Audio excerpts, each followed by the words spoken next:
If not for corruption, the Philippines could be one of the richest nations on earth. Sounds impossible? Let's break it down, because once you see the numbers, you'll realize just how deep this system really goes. Stay with me until the end. The truth might just change how you see our country forever. Even if a saint entered Philippine politics, they'd still be tempted by corruption. Why? Because the system itself invites it. The lawmakers, the Senate and Congress, are the ones writing the rules, and one of those rules allows them to hold billions of pesos in the pork barrel fund. A budget, they claim, is for the welfare of the people. District representatives manage around P3-4 billion each. Party list representatives, P18 to 20 billion each. And some officials control 2 or even 3 party lists, managing 540 billion pesos or more every year. That's more than the annual budget of several provinces combined.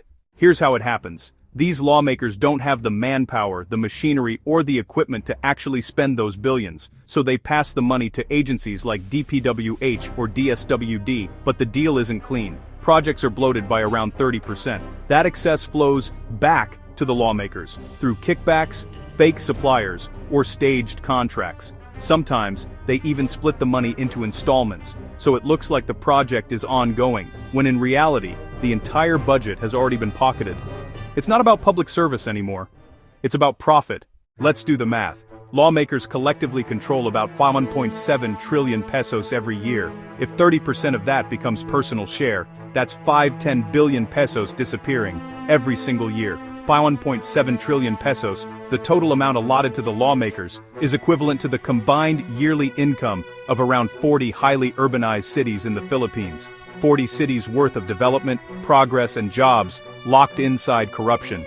5-10 billion gone each year. Enough to make every single lawmaker a billionaire in just 1 year. And enough, if used honestly, to make the Philippines one of the richest countries in the world. But instead, millions of Filipinos remain jobless, hungry, and hopeless. Here's the truth they won't tell you. Instead of directly giving the money to agencies that can actually build, we let politicians decide who deserves the help. It's not a bug, it's by design. The 1987 Constitution may have restored democracy, but it also locked in a system where corruption thrives. As long as this setup exists, we can't honestly say the government is serious about ending corruption. Because it's not just stealing money, it's keeping Filipinos poor, so they stay dependent. Now imagine if that 5-10 billion went straight into jobs, machines, and infrastructure. That's equal to the yearly budget of 12 highly urbanized cities combined. With that money, we could build industries employing 30 to 40 million Filipinos. Only the lazy would remain jobless. Everyone else would have a purpose and a paycheck.